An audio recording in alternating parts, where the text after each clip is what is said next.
Can't you get married already? Bring home a wife or at least a girlfriend. I need grandkids. I need you Message received, Mom. I need to go now. I have to inspect the new headquarters.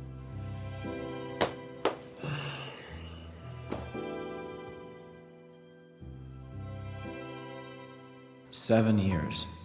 Why can't I ever find you?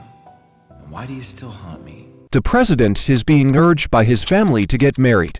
Can he find the woman from 7 years ago? Let's start today's story.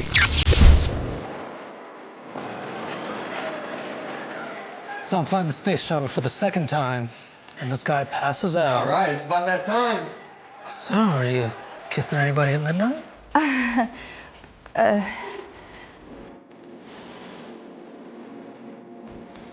Yeah, him. Hi. Just pay him up. 6, 5, 4, 3, 2, 1.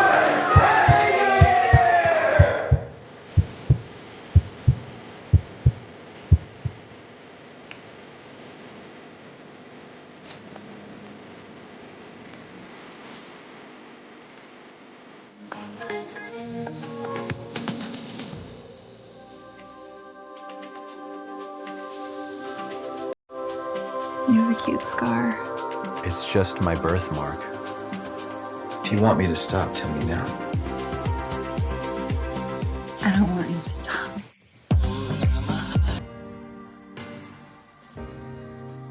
I was so drunk last night. I can't remember who I was with. I must return this to her so I can see her again.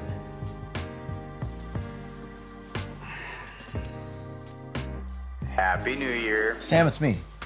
Hey, find me the girl from last night. I don't care how, just do it. I will find you. Maximus, can't you get married already? Bring home a wife or at least a girlfriend. I need grandkids. I need you Message received, Mom. I need to go now. I have to inspect the new headquarters.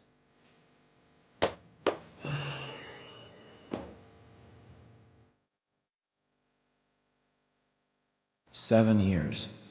Why can't I ever find you? And why do you still haunt me?"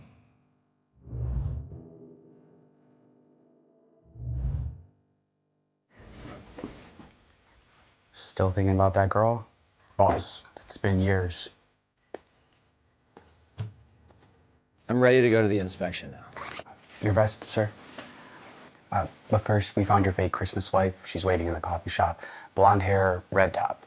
And, sir, make sure you use an alias. We can't have her knowing you're the Harrison Group CEO or she'll jack up the price. Good. Finally, I can get my mother off my back. Hi. One iced vanilla latte, please? And one hot chocolate. I can't wait to finally meet my new daddy. Now Auntie Deborah and Pamela can't say I have no daddy anymore. Sweetie, remember, it's just pretend. It's just for Christmas. But Mommy, why do we have to rent a daddy? Where's my real one?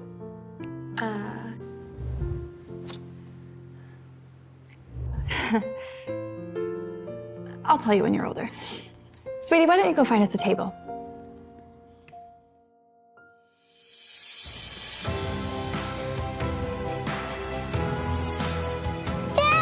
Oh, well.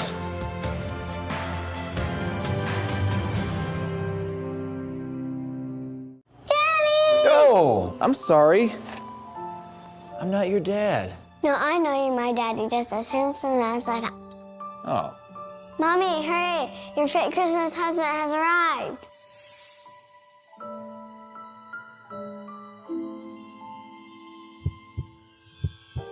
I asked the agency for an average-looking guy. He's gorgeous.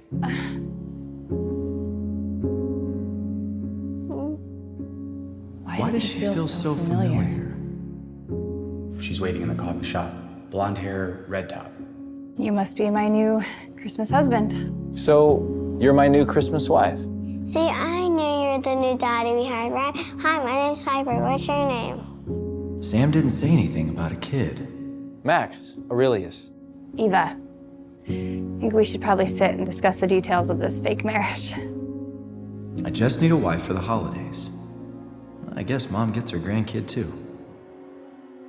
So, per our agreement, the rate is $1,000 per hour, and... $1,000 an hour? Well, yeah. It's $500 a day. Is that enough? That's the most that I can pay you. Wait, you're paying me $500 a day? That's what I agreed with the agency. You'll make your thousands over the week.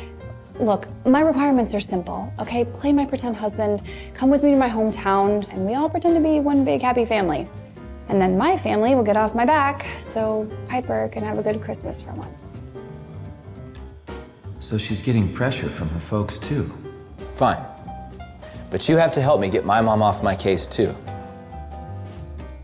Okay, deal. Ready to go get married?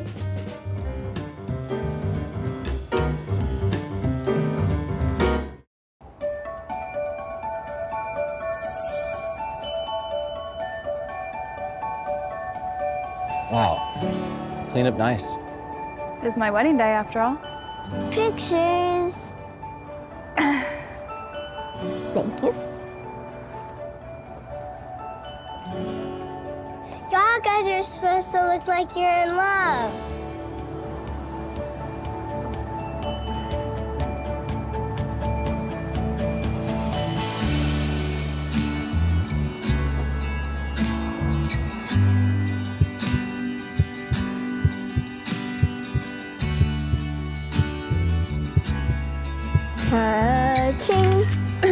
Okay, I think we got it.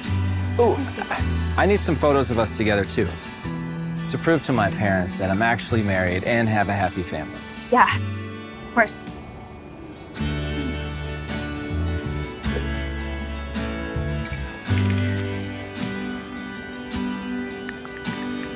Happy holidays, Mom. From my family to you.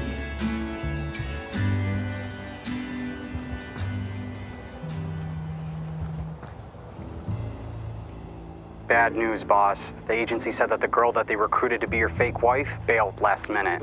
Wait, she bailed? Then who is... Who is she? Whatever. It doesn't matter. I've got what I need.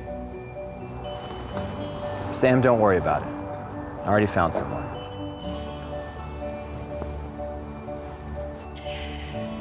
Okay, well, I think it's time for us to go. Christmas shopping waits for no one. Christmas shopping? I should come. Look, if you want me to be the husband in this fake-it-to-your-family plan, I think I should have some say in the gifts. It'll make it more believable. Fine. Yeah, fine. Okay, you can come.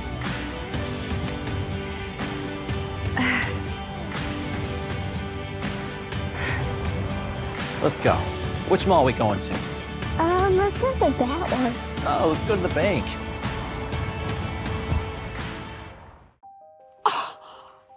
What the actual fuck? Sam, is Maximus pulling another one of his goddamn elaborate pranks again? Get me a DNA test for that little girl that he's with. She does kind of look like him. So when we give these gifts to my parents, we will say they're from you. Here, let me get this. They're gonna love you, Max. Oh, so I was thinking that since we're married, we should probably kiss once or twice in front of them. Okay. Should we use our tongues or? No, definitely not. And absolutely no. Sex? Yes. Strictly business. Anything physical outside of that is not happening. What? Afraid you'll fall for me? I just don't want Piper to have messy complications getting in the way of her having a good Christmas. Let's go.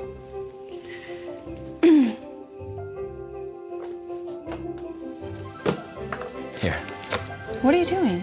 I'd never let my woman pick up the tab. Well, I'm not your woman, and this isn't a real relationship, and I don't want your money. Attention shoppers, all bakery items are now 50% off. 50% off pies. Quick, go grab a dozen pumpkin pies. 12 pumpkin pies. Did I hear this right? They're the best kind. Hurry up and go. Go. What are you standing here for? Hello there. Hi. You ready? Yes, yeah, just these things. Okay, great. We have a holiday special today. Spend $500, get 10% off, and you are just short $15 if you want to take advantage of the deal. Oh, great. Yeah. What do you have that's just $15? Will you get a move on? I just got here. Relax. Yeah. Here, this will do the trick. Okay, thank you. Hurry up and pay. I will pay when I'm ready. You can wait your turn. Thank you. Damn, my fake wife has some fire in her.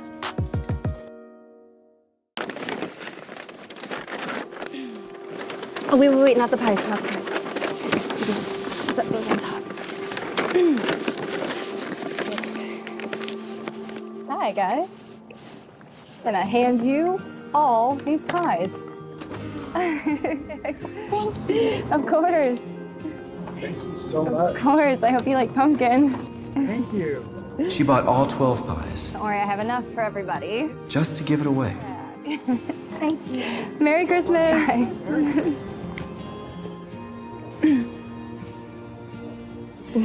What? You do that often? As often as I can. We should go. We gotta pick up Piper. Hey, watch out.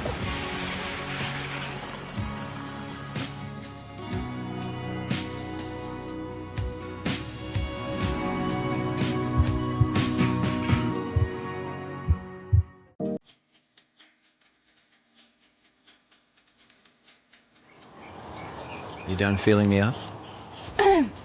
Shut up. Oh, sorry. I was just in character, wifey. Well, stay out of character until Christmas.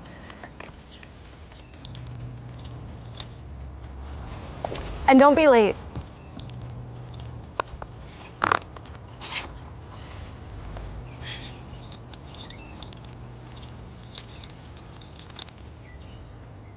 Harrison Group? Do you do construction for them or something? Sorta. Not that I'm judging, I just need to get my story straight or my mom will eat both of us alive. Why don't we say that you do mid-level management for Harrison Group? I think that's respectable. Can we pick another company? No, Harrison Group is perfect. Then they'll find it impressive. My cousin's husband works for them too, so it's perfect. Oh, and wear something nice for Christmas dinner? Don't worry. Okay, I clean up nicely. I wouldn't embarrass you. Too much.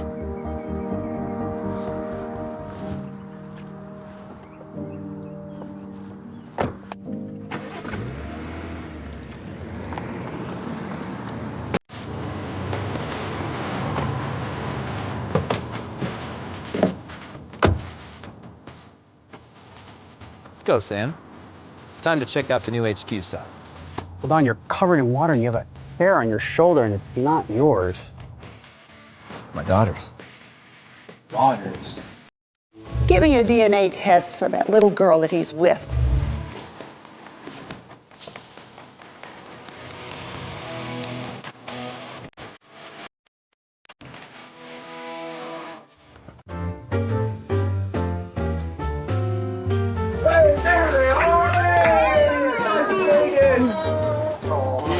Dad. Glad you made it. Oh, I missed you.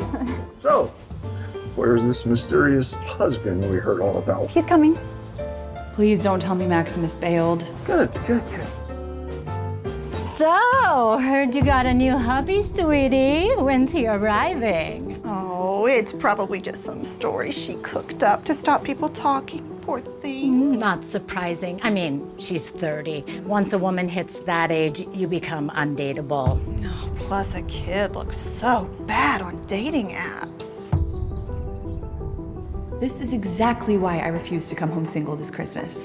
Auntie Pamela, Debbie, my dating life, quite frankly, is none of your concern. We're only worried about you. All these years without a husband. Zip it, Pamela. You know, you always spoiled her rotten. And look what happened. She got knocked up out of wedlock, raising a kid all alone. I'm not alone. Mm-hmm. And what does this mysterious husband do? He's a manager.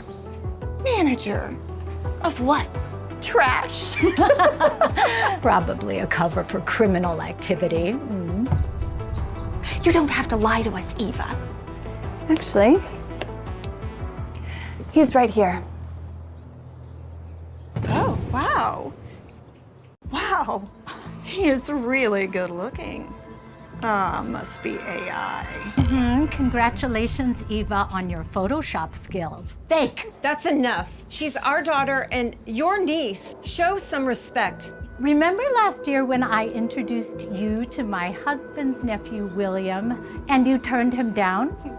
Well, guess what? William works for the Harrison Group now. Makes $500,000 a year. That's $500,000. $500,000. Girls are lining up for him all the way to New York. And speak of the devil,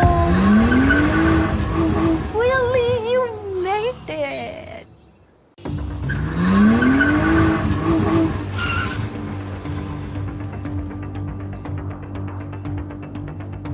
There you are. Oh, look at you now, living the dream. Oh, just think, Eva. Well, you could be driving around in a car like that had you not married that criminal waste manager. So married, huh? Is it serious? That's what marriage is. It's pretty serious. Wow. You must have rushed to tie the knot, huh? Makes sense, though. You not being a hot young thing anymore. Dragging that kid around with no daddy. A bullet dodged, Willie. Meanwhile, you're climbing the Harrison Group ladder. That's right. Just bought this brand new suit with my Christmas bonus. Women love a man in red. Sexy, like Santa Claus. Wanna sit on my lap?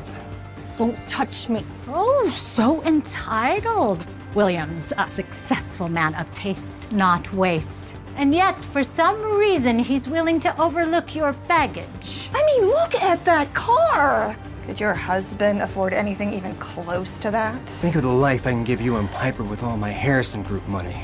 Ditch your nobody husband and marry me instead. I wouldn't marry you if you were the last man on earth. My mom would never marry. She already has a husband. He's gonna kick your butt. Is that so? Well then, where is he? Because I don't see him. Does anyone see him? No, just like I thought. Telling lies just like Mommy. That puts you on the naughty list. And let me show you what happens to naughty children. Hey. Are you okay? See your hands. Oh my God. We're gonna take her in and get her patched up, okay? Come on, hon. Let's go. What the hell's the matter with you? How dare you put your filthy hands on my daughter! Let me go. Now, why would I go and do a thing like that when I'm having such a good time? Let me go!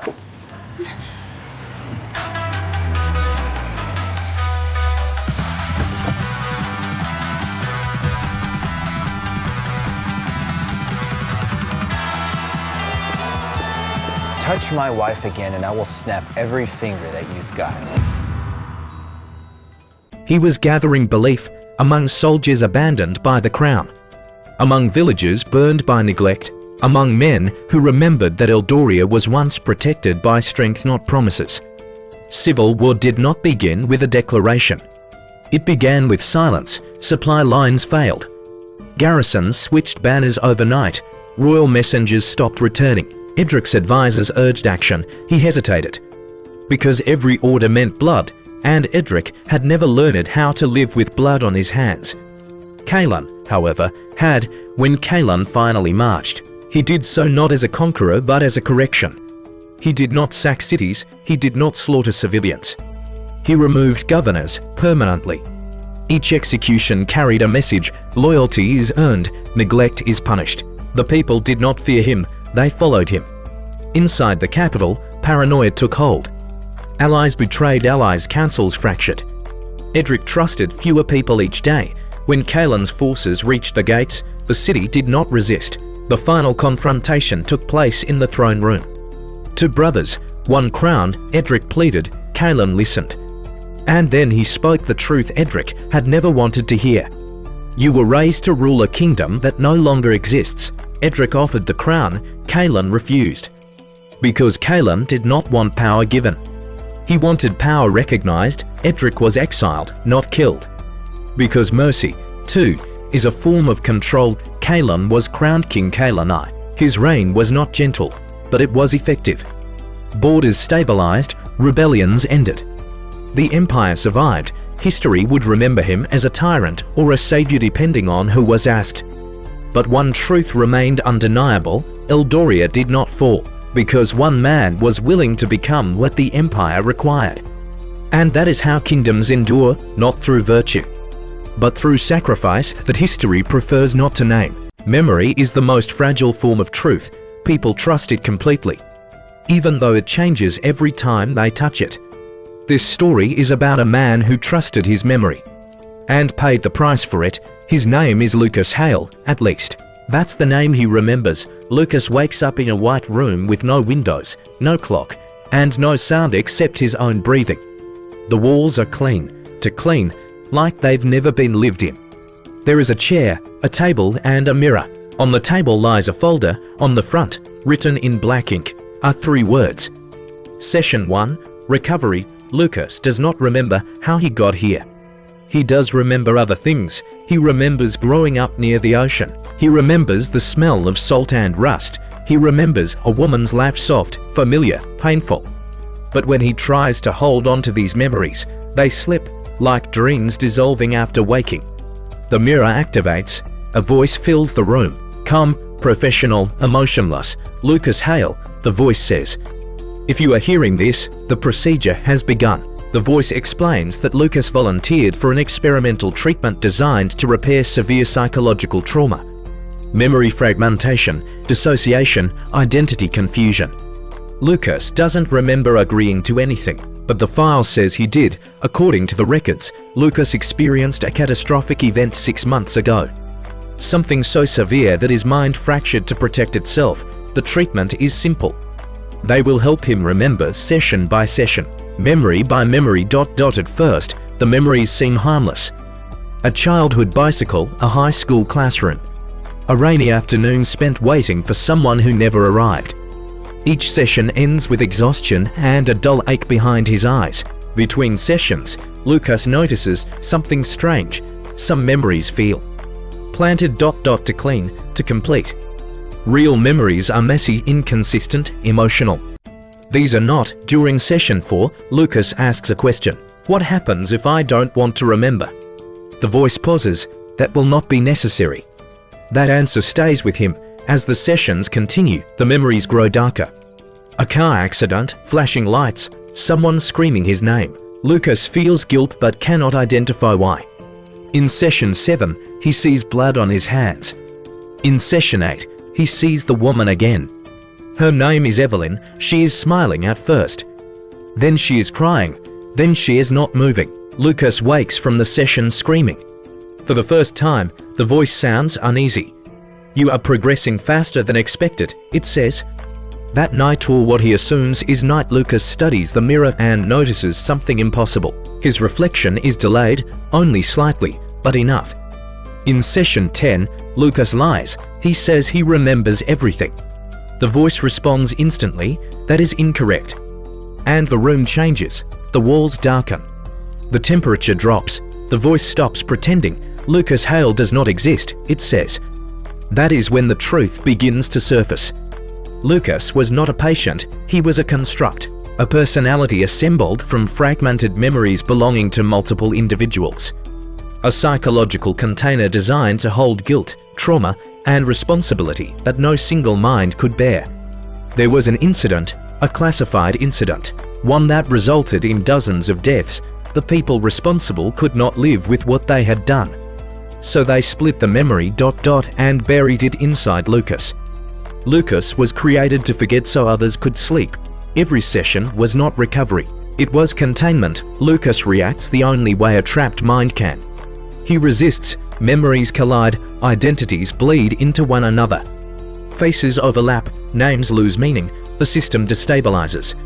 The voice becomes desperate. If you continue, the construct will collapse. Lucas asks one final question. What happens if I collapse? Silence. Then the answer. Then the truth returns to those who created you.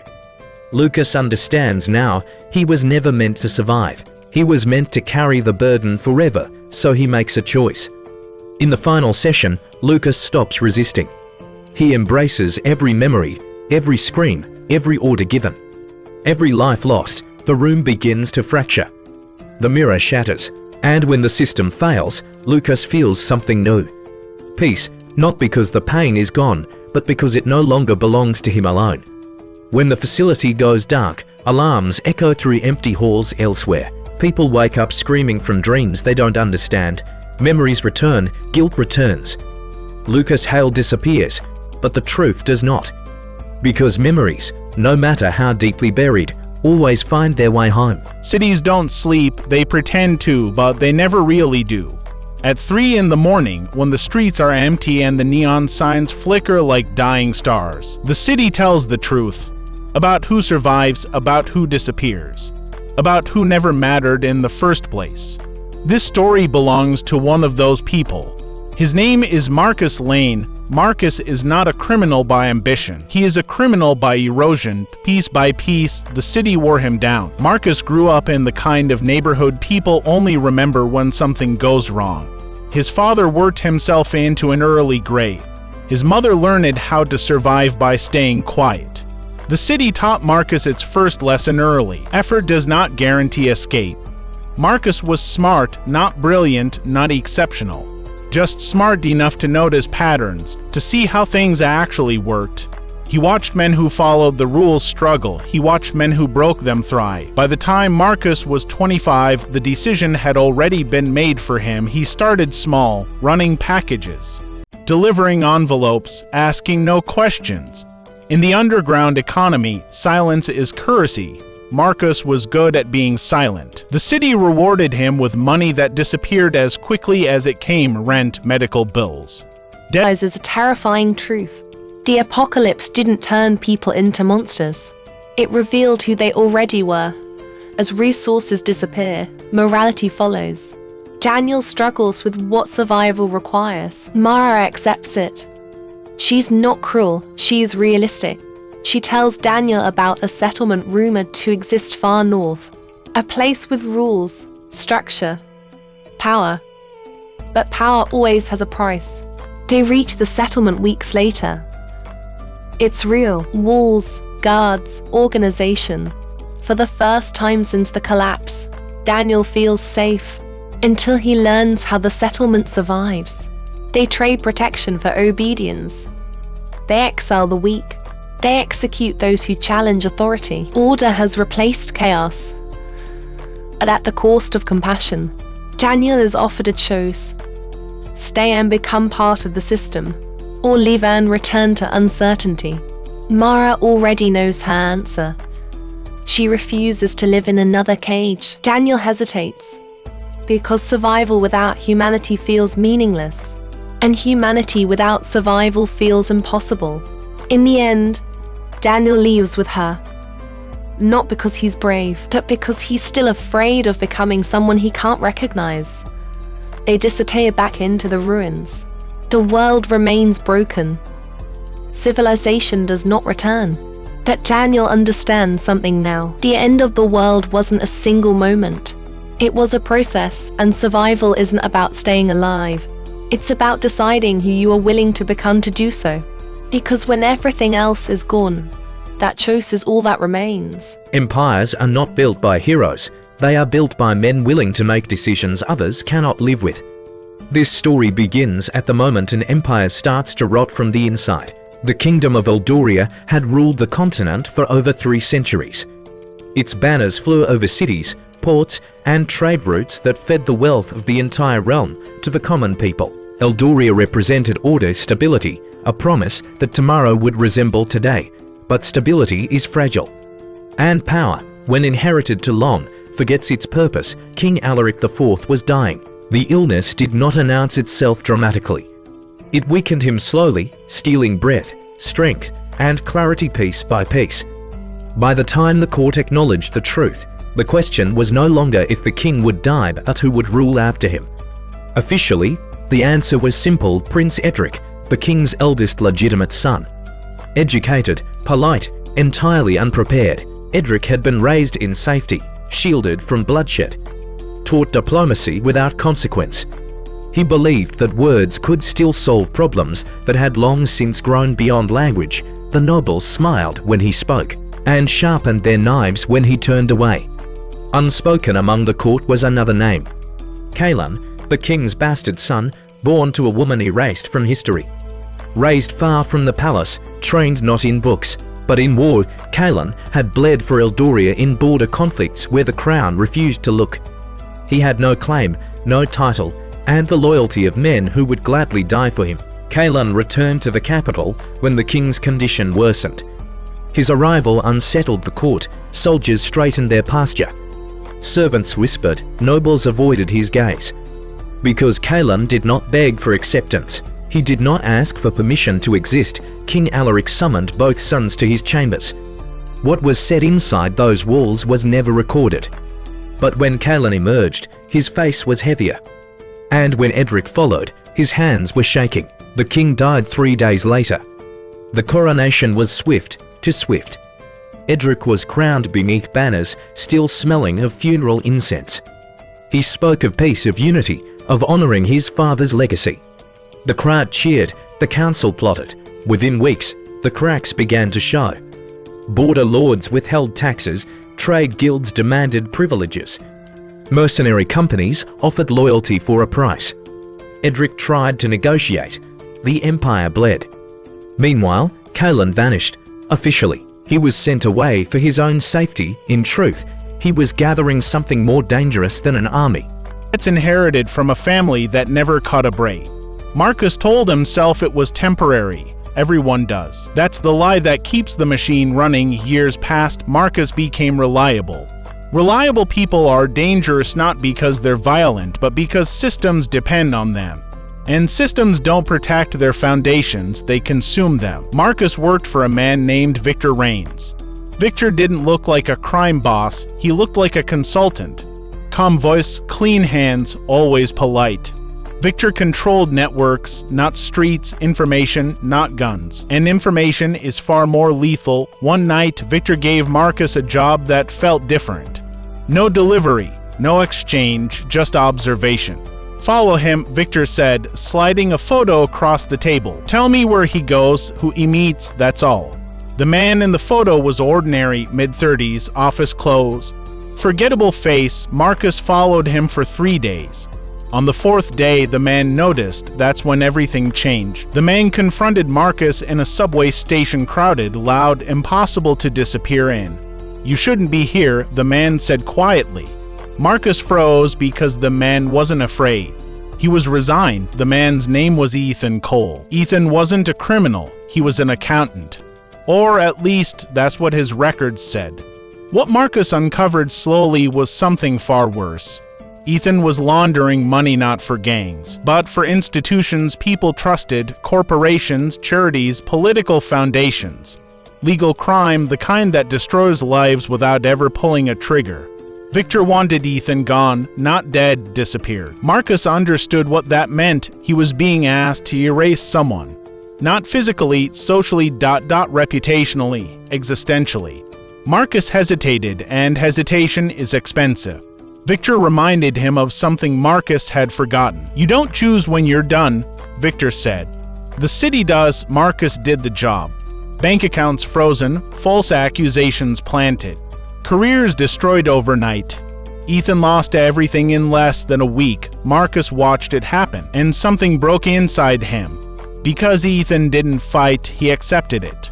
Like someone who had always known the bill would come due, weeks later Marcus found out why. Ethan had tried to expose the system, he failed. Marcus wasn't eliminating a threat, he was burying a warning. Guilt doesn't arrive loudly, it settles in quietly. Marcus began seeing the city differently. Every building felt complicit, every advertisement felt like a lie. Every smile felt transactional. He wanted out, Victor laughed. There is no out, he said, only distance from the blast. Marcus tried to run anyway, that's when the city closed in. Friends stopped answering calls, accounts vanished. Doors that once opened easily stayed shut. The system Marcus helped sustain turned its attention to him in the end. Marcus made one final decision: if he couldn't escape the city, he would expose it. Marcus leaked everything. Names, transactions, networks. He didn't become a hero. Heroes are protected. Marcus became a liability. The fallout was controlled, scandals redirected, sacrifices made. Marcus disappeared, not officially, but effectively. The city continued, it always does, somewhere. People still believe hard work is enough. That systems are fair, that survival is neutral. The city doesn't correct those beliefs, it relies on them. And Marcus Lane. He became what the city creates best, a lesson no one learns from. Because in the end, the city doesn't punish crime, it punishes disruption. At first glance, this looks like an ordinary love story, a quiet town, a powerful family, and a girl who seems far too insignificant to matter. But if you keep watching, you'll realize this story is never really about love. It's about control, identity, and what happens when the truth refuses to stay buried. This story begins on a rainy night.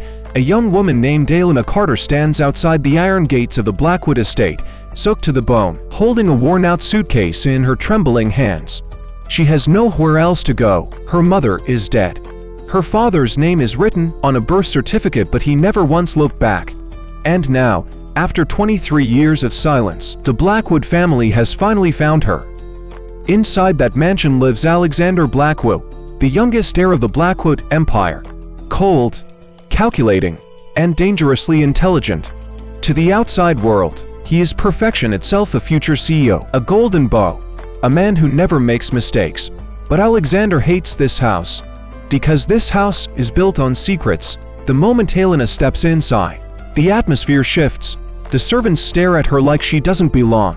The walls whisper stories no one dares to tell. And at the center of it all sits Margaret Blackwood, the matriarch. Watching Elena with a gaze sharp enough to cut through bone, Margaret doesn't welcome her. She studies her like a problem that should have been erased long ago. You see, Elena isn't just a long-lost daughter. She's evidence. Evidence of an affair. Evidence of betrayal. Evidence that the Blackwood family is not as perfect as they claim. And so, Margaret makes a decision. Elena can stay, but only under one condition. She will never reveal her true identity. To the world, Elena is introduced as nothing more than a distant relative. A charity case, a girl taken in out of kindness. But kindness has never existed in this house. From the very first day, Elena becomes invisible. She eats after everyone else. She walks with her head down. She learns quickly which hallways to avoid, which words not to say, and which emotions to swallow. Except around Alexander. Alexander notices everything. He notices the way Elena flinches when voices are raised. The way she holds her breath when Margaret enters the room. The way she looks at family portraits like she's searching for herself among strangers. At first, Alexander keeps his distance, because getting close to Elena means getting close to the truth. And the truth is dangerous, but distance doesn't last. Late one night, Alexander finds Elena in the library, asleep at the desk, a stack of old documents scattered around her. She's been searching, digging, asking questions she shouldn't. That's when Alexander realizes something terrifying. Elena doesn't just want acceptance, she wants answers. And answers could destroy everything. As days turn into weeks, tension builds.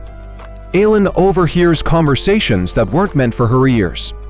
She sees the cracks in the Blackwood Empire, shady deals, silent threats, alliances built on fear instead of loyalty.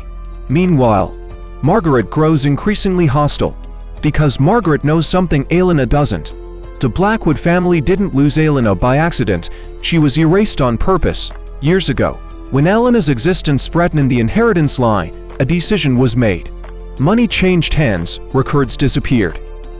A woman was paid to vanish with her child.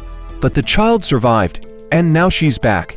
The closer Elena gets to the truth, the more dangerous her position becomes. Servants are fired overnight. Security tightens. Even Alexander is warned to stay away from her. But by then, it's already too late. Because somewhere between shared silences and stolen glances, Alexander falls in love with her. And that love becomes the final threat to the Blackwood legacy. When Elena finally uncovers the truth that she is not a guest, not a burden, but a rightful heir, everything explodes. Margaret denies it. The family panics. The board of directors intervenes. And Alexander is forced to choose family or Elena. In the final confrontation, secrets are exposed in front of the entire Blackwood board. DNA results are revealed. Financial crimes surface.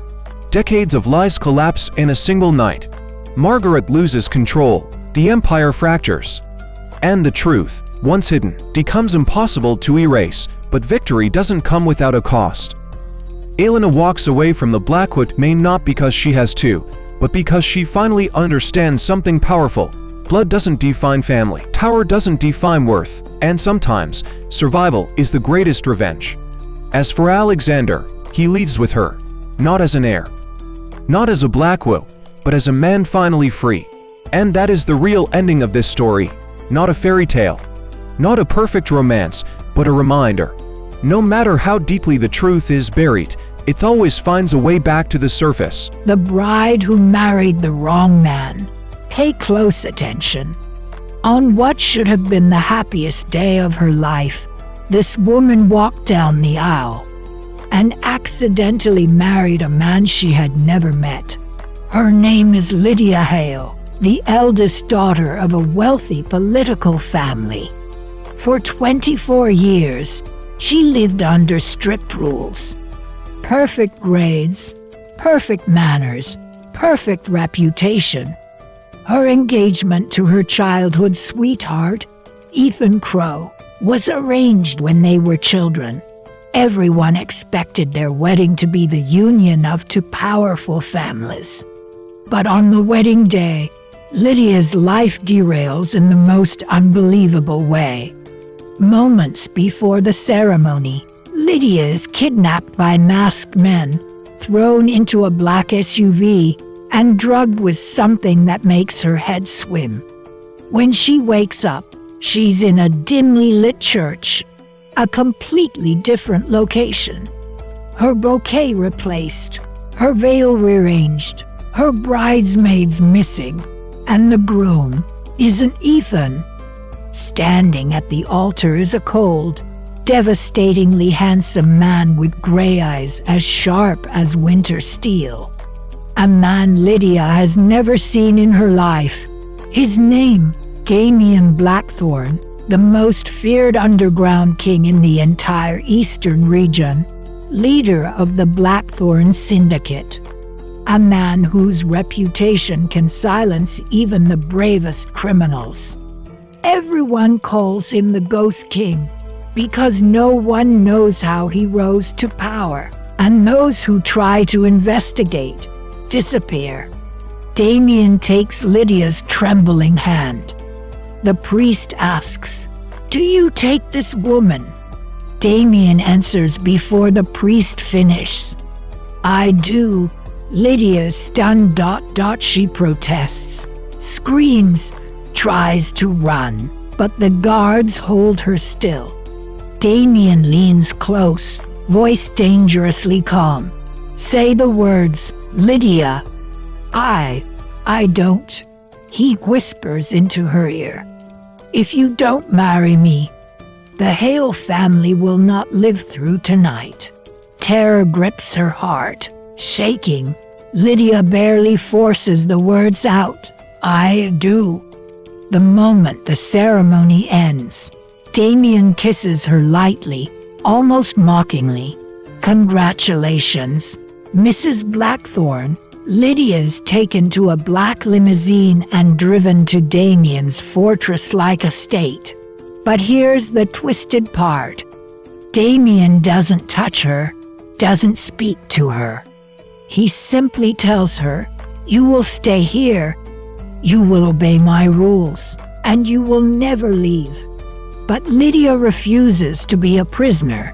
She starts investigating, listening to guards whisper at night, sneaking into forbidden rooms, reading documents she was never meant to see, and what she discovers changes everything, because Lydia realizes something horrifying. Damien didn't marry the wrong bride. He married the right one. Lydia was the daughter of a secret bloodline, a lineage connected to an ancient fortune, a political prophecy, and a deadly secret her parents hid for decades. Damien needs Lydia alive, because she is the key to unlocking a legacy that hundreds of powerful families have killed for. But Lydia learns something more shocking. Her childhood fiancé, Ethan, the man she thought loved her, was actually part of the conspiracy to sacrifice her. He knew she was destined to die at 24. He pretended to love her only to keep her compliant. Damien didn't kidnap her. He saved her, but salvation comes with a price. Lydia now belongs to the most dangerous man alive, and Damien has no intention of letting her go. Not after he discovers something even he didn't expect. He is falling in love with her, and when the Ghost King falls in love, entire empires burn. Super long English drama narration number 2. The woman who found a baby on her doorstep and realized it was hers. This story begins on a quiet winter morning. Snow blankets the street. The world seems peaceful until a single cry breaks the silence. A woman named Claire Rivers, a hard-working emergency nurse, opens her apartment door and finds a baby basket sitting in the hallway. Inside it, a newborn girl wrapped in a blanket embroidered with Claire's own initials. At first, Claire thinks it must be a mistake, a prank, some kind of tragic abandonment. But then she sees the note, a single line written in trembling handwriting. "Please protect our daughter." They cannot know she survived. Claire freezes. The handwriting looks disturbingly familiar, because it looks like her own. Impossible, insane. But the more Claire examines it, the more certain she becomes. She wrote this note, or someone who knew her handwriting perfectly. But Claire has never been pregnant, never given birth, never even been in a long-term relationship. So how could this baby be hers? As Claire holds the baby, a wave of foreign memories hits her. Images she doesn't recognize, faces she's never seen, hospital rooms she's never entered. Every night, the memories grow stronger. A surgery she didn't remember, a man she never met, a hospital bed where she was unconscious. Claire begins digging into her past and uncovers a horrifying truth. 3 years ago, she was involved in a major accident. She was unconscious for 2 days. Doctors claimed she suffered only mild injuries. But that wasn't true. During those missing 2 days, Claire was used as a surrogate test subject for a fertility experiment led by a secret organization seeking to create genetically perfect children. Claire was selected for her medical resilience. They implanted a fertilized embryo into her body, monitored the early pregnancy, then removed the fetus covertly before she woke. Claire was never meant to know, never meant to remember, but the baby was supposed to be destroyed. Someone inside the organization betrayed them and saved the infant, placing the child on Claire's doorstep as the last chance for survival. Now a powerful corporation is hunting for the baby. They will eliminate anyone who stands in their way. Claire must run, hide, fight. She becomes a fugitive, protecting a child she never planned for, yet feels an unexplainable bond with. The twist. The baby begins showing abilities far beyond a normal infant. Rapid learning, unusual awareness, and neurological patterns never documented before. Claire realizes the company wasn't trying to create the perfect baby. They were trying to create the perfect weapon. And now, they will do anything to reclaim it. Super long English drama narration number 3. The princess who escaped her own funeral. This is the story of a princess who attended her own funeral. Her name is Serafini Eldoria, the firstborn heir to the Eldoria kingdom, known for her intelligence, beauty, and unmatched talent with diplomacy. But political enemies feared her. They needed her gone. The night before her coronation, Serafini is poisoned by her most trusted advisor. Her pulse stops. Her body grows cold. Doctors declare her death. The nation mourns. Her father falls to his knees. A grand royal funeral is prepared. Thousands gather to see the princess one last time. But here's the twist. Serafini wakes up inside her coffin, paralyzed, unable to scream, yet fully conscious. A rare toxin was used, one that mimics death flawlessly but wears off within 24 hours.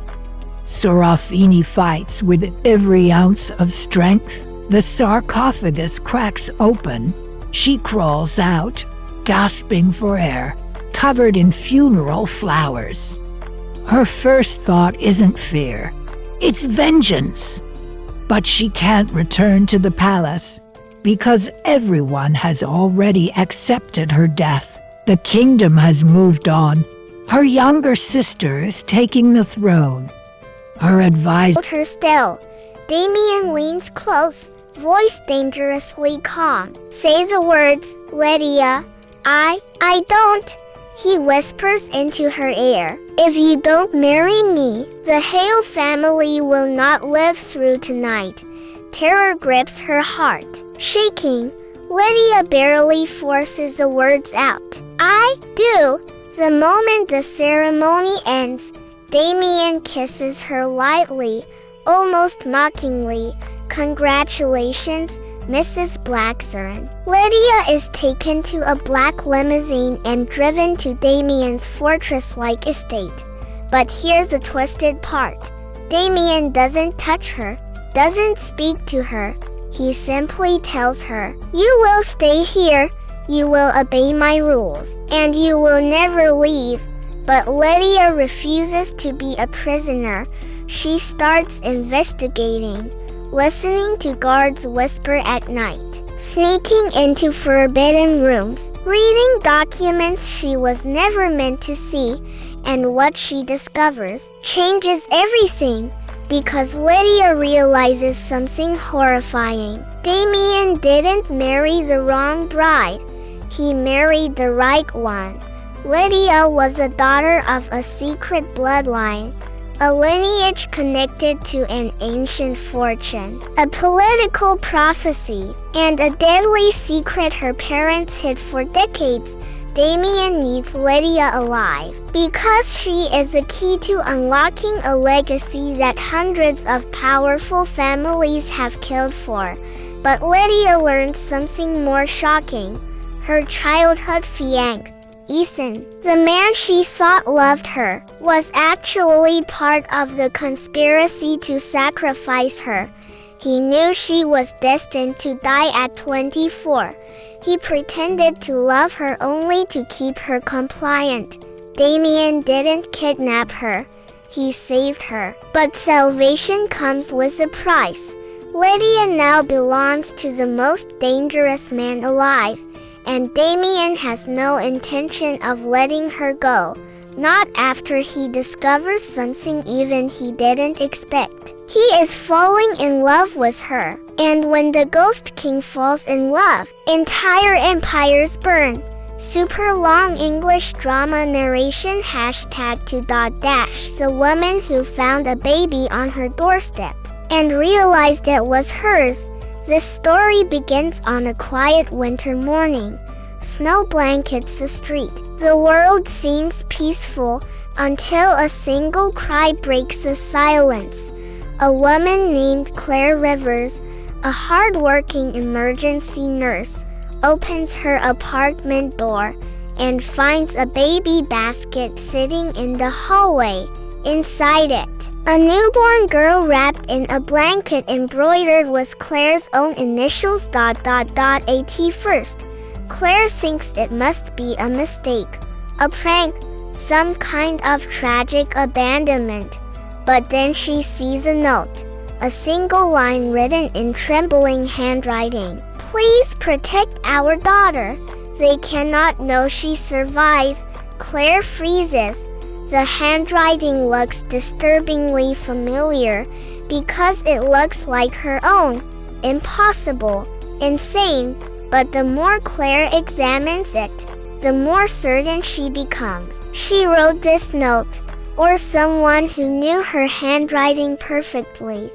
But Claire has never been pregnant, never given birth, never even been in a long-term relationship ... So how could this baby be hers? As Claire holds a baby, a wave of foreign memories hits her. Images she doesn't recognize, faces she's never seen, hospital rooms she's never entered. Every night, the memories grow stronger. A surgery she didn't remember, a man she never met, a hospital bed where she was unconscious. Claire begins digging into her past and uncovers a horrifying truth. 3 years ago, she was involved in a major accident.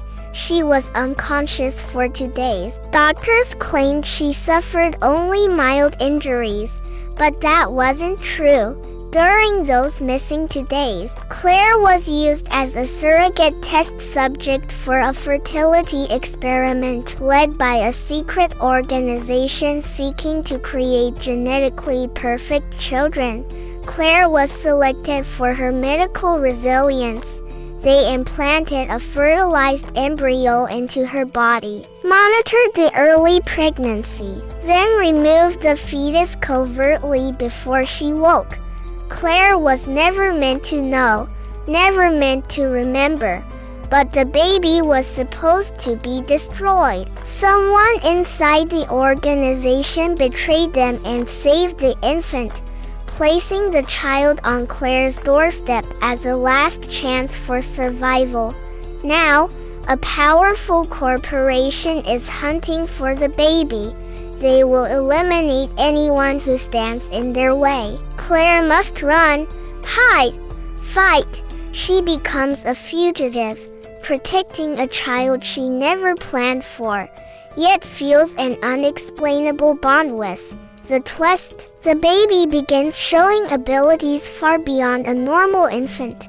Rapid learning, unusual awareness, and neurological patterns never documented before.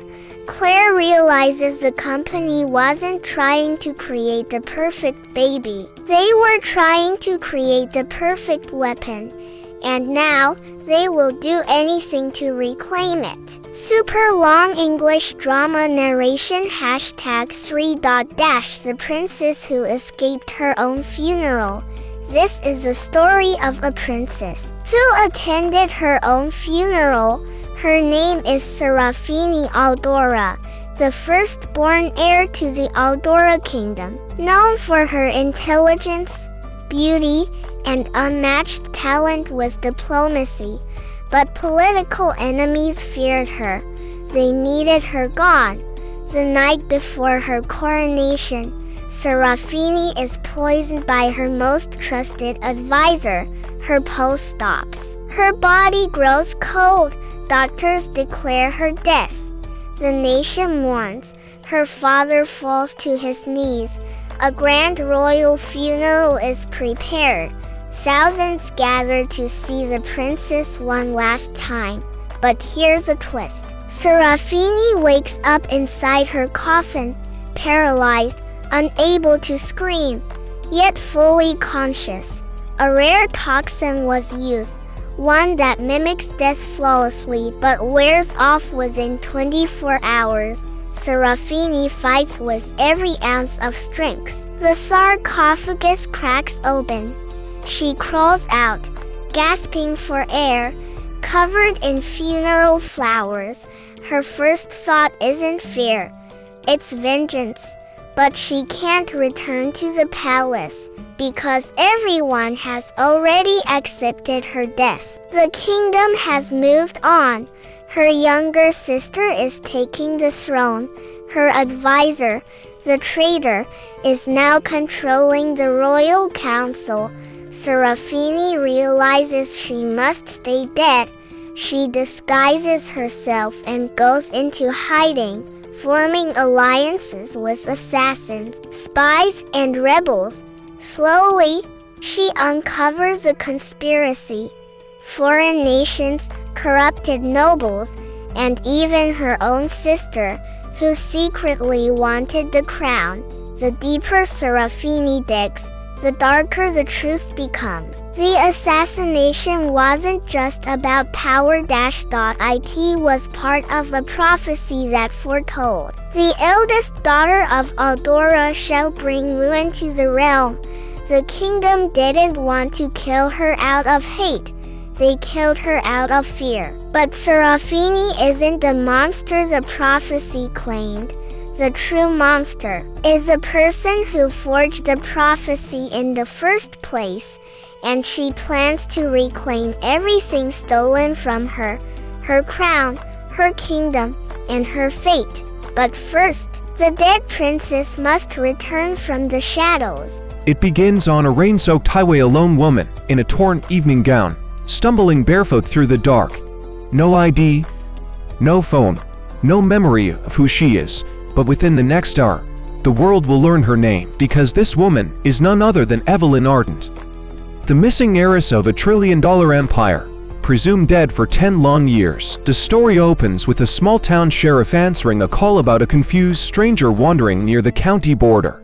When he arrives, the woman only whispers one sentence: "Don't let him find me." She's trembling, terrified, staring into the trees as though someone or something is hunting her. At the hospital, doctors discover something even stranger. Evelyn shows signs of repeated injections, controlled sedation, and restraints that have been removed only hours ago. She wasn't wandering, she escaped. News outlets explode. Paparazzi swarm the hospital. The Ardent family, owners of the world's largest biotech conglomerate, immediately sends a private security convoy to retrieve her, but Evelyn refuses to leave. She says her family isn't trying to rescue her, they're trying to silence her. Piece by piece, she starts recalling fragments of the lost decade, a secret research facility, a genetic experiment gone wrong, and a man who called himself Director Hale. She remembers steel doors, sleepless nights, needles, and whispering voices behind glass walls. She remembers running. Just as Evelyn begins cooperating with investigators, a mysterious fire erupts in the hospital's east wing. Security footage shows masked intruders cutting the power. Their target, Evelyn, with alarms blaring. The sheriff grabs her hand and escapes through a back stairwell. But they're too late. The Ardent family's private strike team has surrounded the building. Cornered, Evelyn suddenly remembers why she vanished in the first place. She wasn't kidnapped, she was the experiment. And the secret locked in her DNA is worth more than any life on Earth. In a maximum security prison buried deep in the desert, A single inmate sits in total silence, no visitors, no calls, no contact with the outside world, and yet, every week, he sends anonymous letters predicting violent crimes before they happen. Every detail, every name, every timestamp always correct. His name is Dr. Adrian Wolfe, once the world's most brilliant behavior. The world did not end in fire. There were no explosions, no dramatic speeches, no final warning reported on the news. The world ended quietly. It ended with empty shelves, with unanswered phone calls, with doors that stopped opening. By the time people realized something was truly wrong, society had already collapsed. This story begins 6 months after that collapse. His name is Daniel Mercer. Before the fall, Daniel was ordinary in every way that mattered. He worked a desk job. He complained about traffic. He believed that tomorrow would always arrive as scheduled. Now, tomorrow is never guaranteed. Daniel lives alone in what used to be a suburban neighborhood. Houses stand like skeletons intact on the outside, hollow within. Some were abandoned peacefully. Others still carry marks of violence on their walls. Every morning, Daniel follows the same routine. He wakes before sunrise. He checks the perimeter. He counts his supplies. Canned food, bottled water, a handgun with limited ammunition. He keeps track of everything because forgetting is dangerous. In this world, mistakes are fatal. The collapse wasn't caused by war, or climate, or even disease. It was caused by silence. One day, systems stopped responding. Power grids failed. Financial networks froze. Supply chains broke down with no explanation. Governments issued statements then stopped speaking altogether. No enemy ever appeared, and that terrified people more than any invasion could have. At first, neighbors helped each other. They shared food. They shared information. Then supplies ran low. That was when kindness became conditional. Daniel remembers the exact moment he stopped trusting people. It was the day he watched a man beg for water and then pull a knife the moment Daniel turned his back. From that day on, Daniel survived by one rule: never assume innocence. Months pass. Seasons change. The world grows quieter. One afternoon, Daniel hears a sound he hasn't heard in weeks. Footsteps, careful, measured, not desperate. Someone knows what they're doing. Daniel hides inside his house, watching through a cracked window. A woman enters the street, carrying a backpack and a rifle slung across her shoulder. She moves like someone who has survived longer than most. Her name is Mara. They don't trust each other. Trust is expensive now. Their first conversation is short. Their weapons remain visible, their distance carefully measured. But survival favors cooperation. Mara knows things Daniel doesn't. She's traveled beyond the neighborhood, seen cities reduced to graves. She tells him the truth no one wants to hear. The collapse isn't temporary. No help is coming. The world people remember is gone. Together, they form an uneasy alliance. Days turn into weeks. They scavenge abandoned buildings. They avoid roads. They watch the horizon constantly. And slowly, something dangerous happens. They begin to feel human again. They talk at night. They share memories of a world that feels fictional now. They laugh quietly, as if afraid laughter might attract death. But hope is a liability. One night, they encounter a group of survivors. Families, children, people who look harmless. The leader asks for food. Daniel hesitates. Mara doesn't. She says no. When the group leaves, Daniel argues with her. They needed help. Mara looks at him and says something that changes everything. So did we? No one helped us. Days later, they find that same group again. Only this time, the group is armed and they're not asking. Daniel witnesses what desperation truly looks like. The survivors kill without hesitation. They take everything. They leave bodies behind. Daniel and Mara escape, but something inside Daniel breaks. That night, he can't sleep. because he realized Serafini realizes she must stay dead. She disguises herself and goes into hiding, forming alliances with assassins, spies, and rebels. Slowly, she uncovers the conspiracy. Foreign nations, corrupted nobles, and even her own sister, who secretly wanted the crown. The deeper Serafini digs, the darker the truth becomes. The assassination wasn't just about power. It was part of a prophecy that foretold the eldest daughter of Eldoria shall bring ruin to the realm. The kingdom didn't want to kill her out of hate. They killed her out of fear. But Serafini isn't the monster the prophecy claimed. The true monster is the person who forged the prophecy in the first place. And she plans to reclaim everything stolen from her. Her crown, her kingdom, and her fate. But first, the dead princess must return from the shadows. The bride who married the wrong man. Pay close attention on what should have been the happiest day of her life. This woman walked down the aisle and accidentally married a man she had never met. Her name is Lydia Hale, the eldest daughter of a wealthy political family. For 24 years, she lived under strict rules, perfect grades, perfect manners, perfect reputation. Her engagement to her childhood sweetheart, Ethan Crow, was arranged when they were children. Everyone expected their wedding to be the union of two powerful families. But on the wedding day, Lydia's life derails in the most unbelievable way. Moments before the ceremony, Lydia is kidnapped by masked men, thrown into a black SUV, and drugged with something that makes her head swim. When she wakes up, she's in a dimly lit church, a completely different location, her bouquet replaced, her veil rearranged, her bridesmaids missing, and the groom isn't Ethan. Standing at the altar is a cold, devastatingly handsome man with gray eyes as sharp as winter steel. A man Lydia has never seen in her life.